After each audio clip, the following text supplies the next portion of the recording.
Whether or not you celebrated it, I hope you all had a fun and a safe Halloween. We did, but we are absolutely not going to tell you what our real life costumes were. And if you're watching the YouTube video, just forget what you're seeing. It's not real. You saw nothing. It was just your imagination. Here is a cat riding a unicorn instead. And speaking of unicorns, that leads right into my topic for today. And that topic is magic. Magic is defined as the power of apparently influencing the course of events by using mysterious or supernatural forces. Now, we know that we have insufficient evidence for us to conclude there is such a thing as the supernatural, so that leaves the mysterious.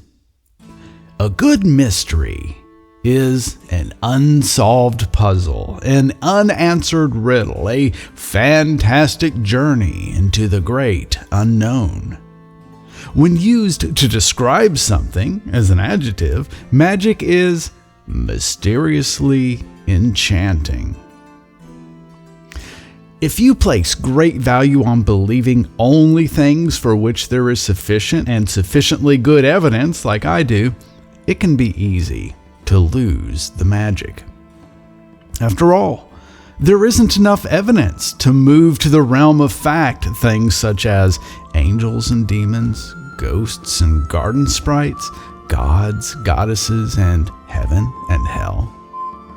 The power of prayer seems to be about the same as the powers of placebo and chance.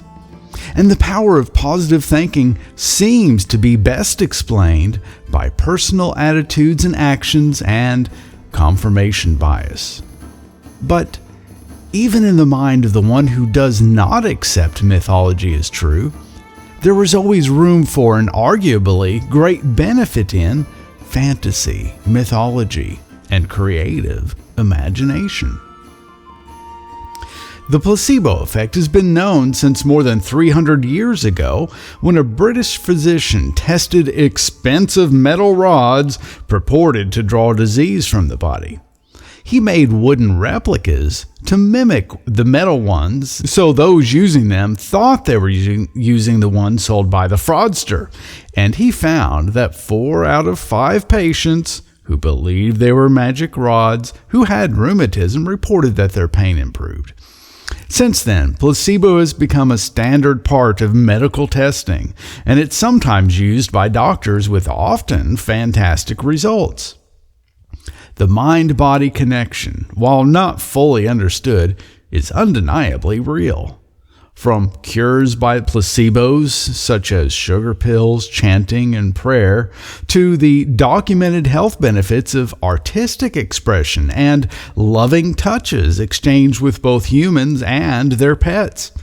Using the inner world of magic, mystery, and what some would call the divine, the mind can bring healing, joyful delight, and a longer life.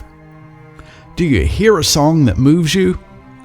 Get up and dance. Do you see a sunset that fills you with wonder and awe? Allow yourself to bask in its heavenly glow. Do you have a sickness or a disease? Feel life flowing through your body, repairing the damage and making you completely whole. Just don't neglect medical care. There's no need to abandon reality when you revel in the world of imagination, and doing so has resulted in many medical disasters, not to mention all the religions of the world and the wars, bigotry, genocide, ignorance, and oppression they have inspired. But see the magic in the sunset, castles in the clouds, mermaids in the distant ocean spray, and a divine, all-encompassing love that embraces all of creation. You don't have to believe your imaginations are reality to revel in the mystical wonder they can bring. You can feel as though you are being held by everlasting arms, whether or not they actually exist. You can dance with the angels, even if angels are evidently not real. You can experience the healing power of radiant energy coursing through your body, regardless of empirical data or what can be shown to be true. Now, the theist might fear questioning their beliefs because they think an invisible supervillain might trick them into realizing they're not true. But if you are rooted in the real world and can take flights into the realms of fantasy, reveling in the magic, embracing the mystery, and enjoying feeling as though those things are real, then be my guest. Just remember to keep our cognitive biases in mind. Consider that our minds seek patterns, and they see them where they don't actually exist. They tend to magnify things that seem to confirm that our fantasies are real and minimize or even blot out things that would disagree.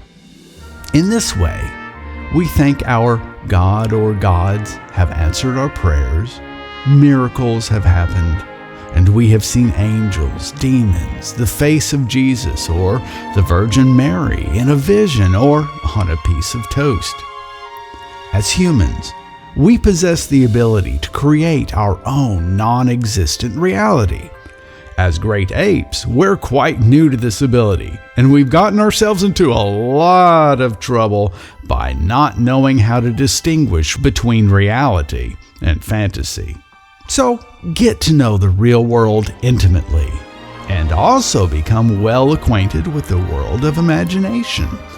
This love triangle, you, your imagination, and the real world, can be a fabulous threesome, just as long as you don't start calling one of these two lovers by the other one's name. Well, I realize that was short, but let's go ahead and wrap up today. And you're invited to take a few moments just to reflect on what was said. And we're going to meet here in just a minute over in the garden. Just head outside the front of the church, and it's over there. If you're not in Second Life, go to almcyberchurch.org and click Enter the Virtual World link. And you'll get information on how to sign up for a free Second Life account so you can come in here and see us and hang out and just chat for a while. And if you'd like to talk with somebody, if you have anything you need to share, or any problems you're going through, you can instant message one of us here in Second Life, or if you're listening later in the week or outside of Second Life, you can go to, again, almcyberchurch.org, click the Director's Offices link on the left, and you can contact us that way. Well, I hope you can meet us over in the garden, and either way, I hope you have a wonderful week that is full of life, love, and magic.